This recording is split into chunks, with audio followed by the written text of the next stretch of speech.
नमस्ते दोस्तों, मैं आपके लिए एक सच्ची घटना पर आधारित कहानी लेकर आया हूँ। एक अनहोनी। एक समय की बात है जब हमारे देश में साइंस और टेक्नोलॉजी का इतना प्रभाव नहीं था और बस सब आस्था में ही विश्वास करते थे। और उसी समय कुछ ऐसे भी व्यक्ति थे जो कि काला जादू किया करते थे।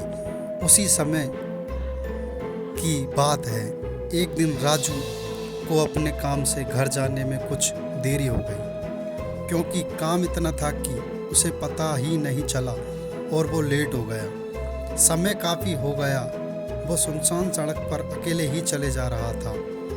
कुछ 12:02 हो गए थे, तभी अचानक उसे कुछ आवाज़ सुनाई दी। उसने देखा तो कुछ भी नहीं था और वो थोड़ा तेजी से चलने लगा कि अचानक उसी के सामने काली बिल्ली आ गई। वो बिल्ली को देखकर डर गया और भागने लगा। तभी एक आवाज़ सुनाई देती है, रुक जाओ, यहाँ कहाँ जा रहे हो। वो दोबारा देखता है, उसे एक खूबसूरत लड़की दिखाई देती है जो कि उसको बुला रही थी। अब वो उसे लड़की को देखकर मोहित हो जाता है और उसके पास जाने लगता है। वो लड़की के पास पहुंचने ही वाला था कि अचानक वहां पर उसका भाई रामू आ जाता है और आवाज़ देता है, भैया। लड़की वहां से गायब हो जाती है। ये सब देखकर वो आश्चर्यचकित हो जाता है। भैया क्या हुआ? राजू, कुछ नहीं, दोनों घर चले जाते हैं। अब राजू दिन पे दिन बीमार हो रहा था, न जाने क्यों, पर वो अकेले ही रहना चाहता था और परिवार वाले परेशान थे।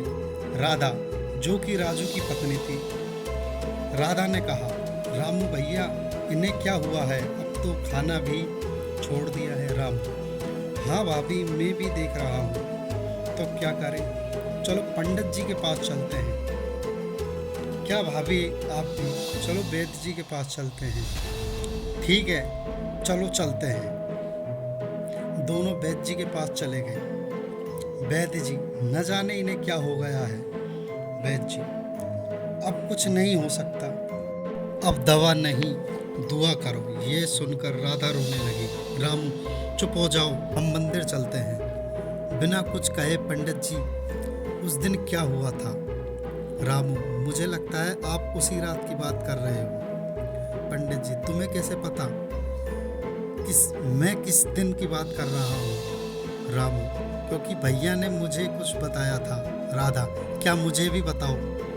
बस कुछ नहीं, गलत फहमी हो गई थी और हम दोनों घर आ गए थे। पंडित जी, दोनों नहीं, तीनों। रामू, तीनों कौन?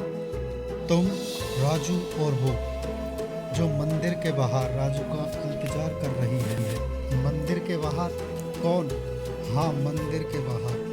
तुमको नहीं पता, वो बुरी शक्ति है जो राजू को अपने साथ लेकर जाएगी। राधा, पंडित जी, हम क्या करें?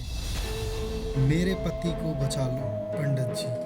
अपने मंत्रों के साथ राजू के शरीर को हाथ लगाते हुए राजू की तरफ देखने लगे। राजू बेजान शरीर हो गया था, क्योंकि वे आत्मा राजू के शरीर को दिन पे दिन खाए रही थी।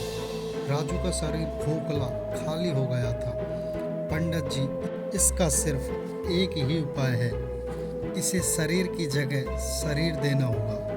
रामू, ये क्या कह रहे हो आप? हाँ पंडित जी, हाँ मैं सही कह रहा हूँ।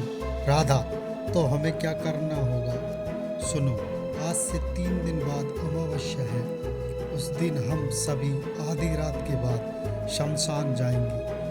अमावस्या वाले दिन। पंडित जी, मैंने जैसे कहा था वैसे सब सामान लेकर आए हो? हाँ पंडित जी। राजू बेहोश था, क्योंकि आज उसका जाने का आखिरी दिन था। पंडित जी, मैं जैसा कहूँ वैसा ही करना, नहीं तो सब मारे जाएंगे। रामू, ठीक है। अब पंडित जी अपने चारों ओर आटे का एक घेरा बनाने लगे और मंत्र बोलने लगे। जैसे ही मंत्र बोलने लगे, तभी बहुत जोरों से हवा तेज तेज चलने लगी और कुत्ते रोने लगे।